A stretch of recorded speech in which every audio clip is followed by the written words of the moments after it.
पद्मावती राक्षस से घमासान युद्ध सिंहासन बत्तीसी की कहानी है। चलिए दोस्तों हम लोग शुरू करें। 12वीं पुतली पद्मावती उस सिंहासन की 12वीं पुतली थी। उसने जो कथा सुनाई वह इस प्रकार है। एक दिन रात के समय राजा विक्रमादित्य महल की छत पर बैठे थे। मौसम बहुत सुहाना था। पूनम की चांद अपने यौवन पर था तथा सब कुछ इतना साफ साफ दिख रहा था मानो दिन हो। प्रकृति की सुंदरता में राजा एकदम खोए हुए थे। सहसा वे चौंक गए। किसी स्त्री की चीख थी। चीख की दिशा का अनुमान लगाया। लगातार कोई औरत चीख रही थी और सहायता के लिए पुकार रही थी। उस स्त्री को विपत्ति से छुटकारा दिलाने के लिए विक्रम ने ढाल तलवार संभाली और अस्तबल से घोड़ा निकाला। घोड़े पर सवार हो फौरन उस दिशा में चल पड़े। कुछ ही समय बाद वे उस स्थान पर पहुँचे। उन्होंने देखा कि एक स्त्री बचाओ बचाओ कहती हुई बेतहाशा भागी जा रही है और एक विकराल दानव उसे पकड़ने के लिए उसका पीछा कर रहा है।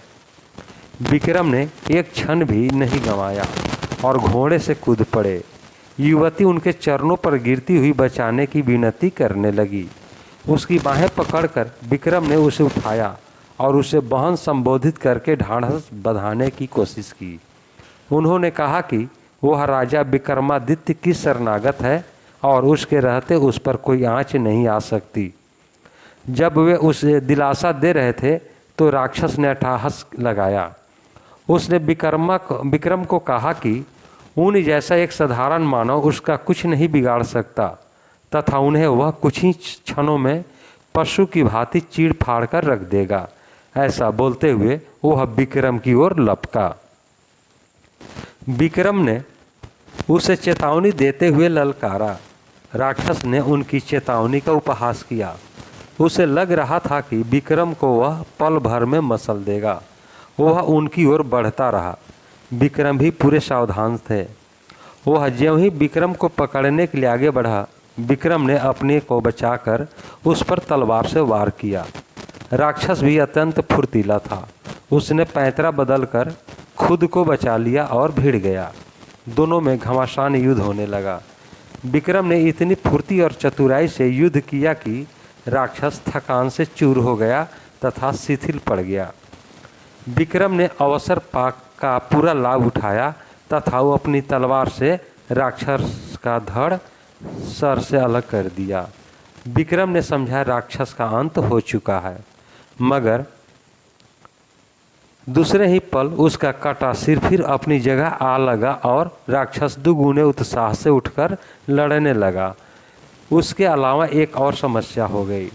जहाँ उसका रक्त गिरा था वहाँ एक और राक्षस पैदा हो गया।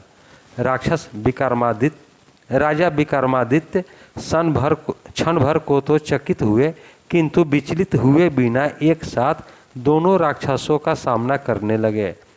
रक्त से जन्मे राक्षस ने मौका देखकर उन पर घुस्से का प्रहार किया तो उन्होंने पैंतरा बदलकर पहले वार में उसकी भुजाएं तथा दूसरे वार में उसकी टांगें काट डाली।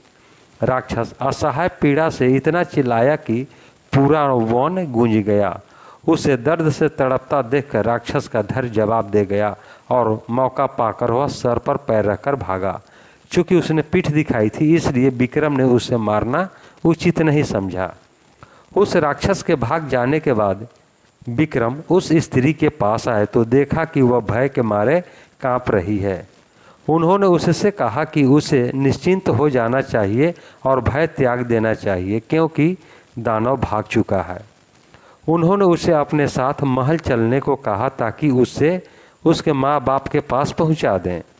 उस स्त्री ने जवाब दिया कि खतरा अभी टला नहीं है क्योंकि राक्षस मरा नहीं, वह लौट कर आएगा और उसे ढूंढकर फिर इसी स्थान पर ले आएगा। जब विक्रम ने उसका परिचय जानना चाहा तो वह बोली कि वह सिंघुल द्वीप की रहने वाली है और एक ब्राह्मण की बेटी है। एक दिन वह तालाब में सखियों के साथ तालाब में नहा रही थी। तभी राक्षस ने उसे देख लिया और मोहित हो गया। वहीं से वह उसे उठाकर यहाँ ले आया और अब उसे अपने पति मान लेने को कहता है। उसने सोच लिया है कि अपने प्राण दे देगी मगर अपनी पवित्रता नष्ट नहीं होने देगी।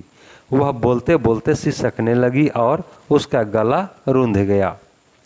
विक्रम ने उसे आश्वासन दिया कि वे राक्षस का वध करके उसकी समस्या का अंत कर देंगे और उन्होंने राक्षस को फिर से जीवित होने का राज पूछा।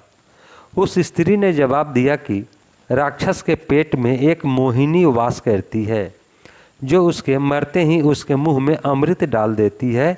उसे तो वह जीवित कर सकती है मगर उसके रक्त से पैदा होने वाले दूसरे राक्षस को नहीं। इसलिए वह दूसरा राक्षस अपंग होकर दम तोड़ रहा है। यह सुनकर विक्रम ने कहा कि वे प्रण करते हैं कि उस राक्षस का वध किए बगैर अपने महल नहीं लौटेंगे, चाहे कितनी भी प्रतीक्षा क्यों न करनी पड़े।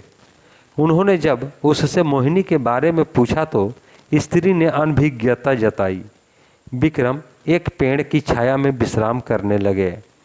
तभी एक सिंह झाड़ियों में से निकलकर विक्रम पर झपटा। चूँकि विक्रम पूरी तरह चौकन्ने नहीं थे इसलिए सिंह उनकी बाह पर घाव लगाता हुआ चला गया। अब विक्रम भी पूरी तरह हमले के लिए तैयार हो गए। दूसरी बार जब सिंह उनकी ओर झपटा तो उन्होंने उसके पैरों को पकड़कर उसे पूरे जोर से हवा में उछाल दिया। सिंह बहुत दूर जाकर गिरा और क्रुद्ध होकर उसने गर्जना की। दूसरे ही पल सिंह ने भागने वाले राक्षस का रूप धर लिया।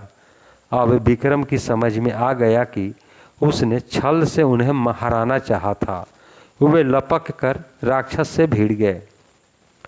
दोनों में फिर भीषण युद्ध शुरू हुआ। जब राक्षस की सांस लड़ते लड़ते फूलने लगी तो विक्रम ने तलवार उसके पेट में घुसेड़ दी। राक्षस धरती पर गिरकर दर्द से चीखने लगा। विक्रम ने उसके साथ तलवार से उसका पेट फाड़ दिया। पेट फटते ही मोहिनी कूदकर बाहर आई और अमृत लाने दौड़ी। विक्रम ने बेतालों का स्मरण किया और उन्हें मोहिनी को पकड़ने का आदेश दिया। अमृत न मिल पाने के कारण राक्षस तड़प कर मर गया। मोहिनी ने अपने बारे में बताया कि वह शिव की गणिका थी जिसे किसी गलती की सजा के रूप में राक्षस की सेविका बनना पड़ा। महल लौटकर विक्रम ने ब्राह्मण कन्या को उसके माता पिता को सौंप दिया और मोहिनी से खुद विधिवत विवाह कर लिया। दोस्तों, यह कहानी आपको